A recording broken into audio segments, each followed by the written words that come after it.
So a short while ago I made a video discussing the original Boys movie from the late 2000s and explored both the vision of the movie, the director, and the potential actors that could have been casted in the film, such as Simon Pegg as Huey, Russell Crowe as Billy Butcher, and Aaron Eckhart as Homelander. However, after the release of the video, I came to discover that the script was available to read online thanks to the user and YouTube channel The Garbage Company, who made an informative video going over the found script. I've left a link to the video in the description. Anyways, with the script available to read, I thought it would be cool to go through it quickly and explore some of the major differences between the movie, the show, and the original comic.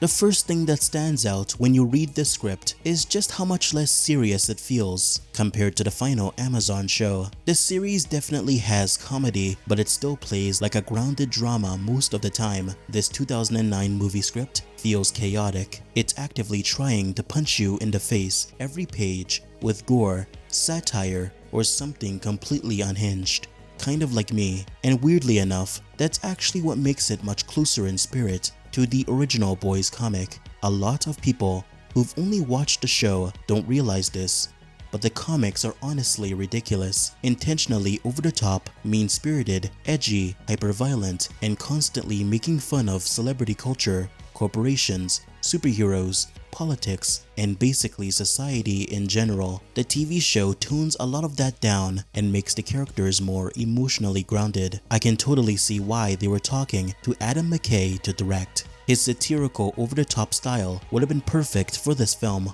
Another thing I noticed immediately is how fast the plot moves. The Amazon series takes entire seasons to build Homelander into an unstoppable monster. In the script, the Seven become the central threat almost instantly. The pacing is aggressive. Huge events happen way earlier than you'd expect, and because it was designed as a single movie instead of a long-running show, the whole thing has this constant everything is spiraling out of control momentum, which will be at the film's detriment. But you'll hear all about that at the very end. The movie opens with a team of superheroes: Thunderbolt, Swado, Mindroid, and a blue armored Tech Knight. They are on a recon mission, and here we immediately get Tech Knight's inner monologue about how Mindroid's booty is really good. This leads him to assaulting his teammate mid-flight. We then smash cut to a therapist's office where he confesses that he cannot stop being perverted. The script frames this as a genuine psychological condition caused by a brain tumor. This is pure 2009 edgy satire right out of the gate, and it's pulled directly from the comics, where Tech Knight's compulsion gets explored in detail.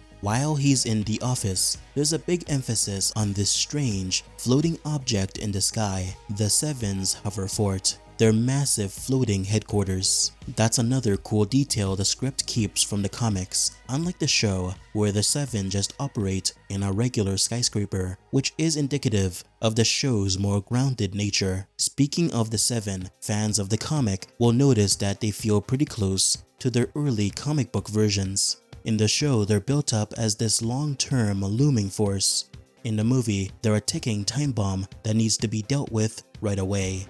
Homelander especially feels different. In the Amazon series, Anthony Starr plays him as this terrifying mix of deep insecurity and barely restrained rage. You watch him slowly spiral into full-blown insanity across the seasons. The movie version feels a lot more like the classic comic book Homelander, more arrogant and more openly cruel to everyone around him. He's a bit less nuanced than the show's take, but weirdly more intimidating in that raw, larger-than-life comic book kind of way. Starlight's initiation is handled exactly like it's done in the comics. Homelander, A-Train, and Beastie, an original member the movie invented, pressure her into the script plays the whole scene beat for beat like issue number 3. She's horrified and almost walks out, but Homelander reminds her on what she'd be giving up. It's very uncomfortable and instantly establishes the Seven as the main antagonists. The only real difference from the comic is that Black Noir is not in the room. The script uses Beastie instead. Of course, this is also different from the show, where only the Deep is involved in this disgusting moment. The rest of the team gets the same early comics treatment. Queen Maeve in the show gets a full redemption arc and survives. In the script, She's basically a one-note alcoholic who's constantly drinking. The Deep becomes this pathetic, deeply insecure loser in the show with tons of comedic screen time. He's literally just the guy with a diving bell on his head who whines about merchandising. Black Noir is the wildest difference. The show reinvented him completely with a full tragic backstory. In the 2009 script, he's the classic, silent, intimidating figure, but there's nothing really else interesting with him. The movie could not use the comic's late series twist, where we find out the Black Noir is actually a Homelander clone, because the comic had not revealed that twist during the writing of the film. There were plenty of other changes within the script surrounding the Seven, and all these changes make the Seven in the movie feel much closer to their comic versions, a gang of larger-than-life, mostly irredeemable a-holes who exist to be taken down in one brutal climax instead of the more layered versions the show gave us. After the Tech Night stuff, we cut back to Huey and Robin on a date. This scene plays out identically to the comics. From there, Butcher recruits Huey into the boys. The characterizations for the team are mostly straight from the comics.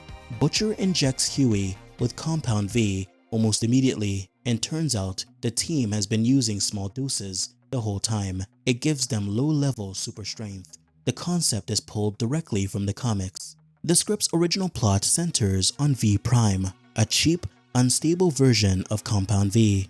The Seven are planning a false attack using this Prime V. They've built an army of supervillains in a warehouse and plan to stage a massive assault on President Cleveland during a speech at the New York Public Library. The Seven will then swoop in, save the day, and become America's official national defense. Within the plan as well, Starlight is even meant to die heroically as a martyr in the attack as part of their PR plan. There's just one problem with V Prime. Anyone who takes it basically becomes a walking suicide bomb. The unstable compound explodes when it comes into contact with a very specific frequency created by a bagpipe, something that will become a huge problem much later.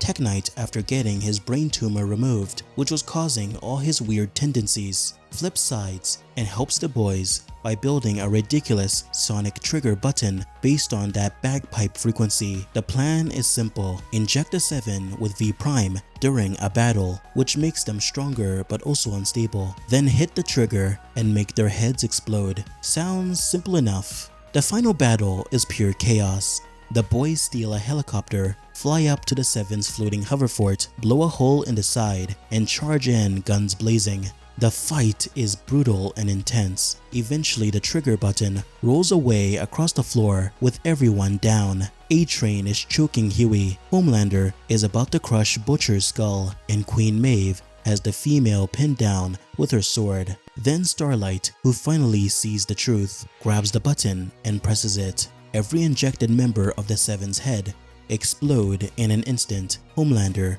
Queen Maeve, Black Noir, A-Train, the Deep, and Beastie. Starlight survives because she was never injected with the V Prime at all. She chooses to press the button anyway, despite not knowing that. The movie ends on a surprisingly tidy note. There's a quick tease of the G-Men. Butcher is still cynical as ever, and Huey and Annie reunite in Central Park. This movie is clearly designed as a self-contained one-off, with just enough sequel bait to keep the doors open.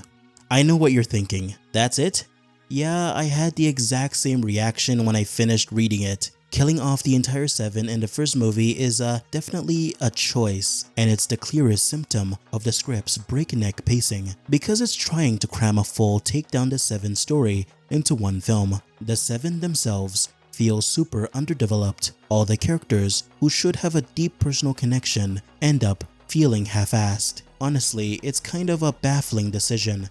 Plus, they were setting up the G-Men as the big bads for the sequel, which feels like a weak move. The G-Men storyline is fine and all, but the Seven are the heart of the entire narrative. You cannot just swap them out for a different villain team and expect it to hit the same way. The Amazon series succeeds partly because it stretches out everything over multiple seasons. The quality of those seasons is questionable, but the relationships do get breathing room to fully develop, and the Seven are actually allowed to be, well, actual characters. It's probably a good thing that this was cancelled, because if it had been made, we would have never gotten the show we have today. If you've gotten this far in the video, do consider subscribing to the channel. I'd really appreciate it.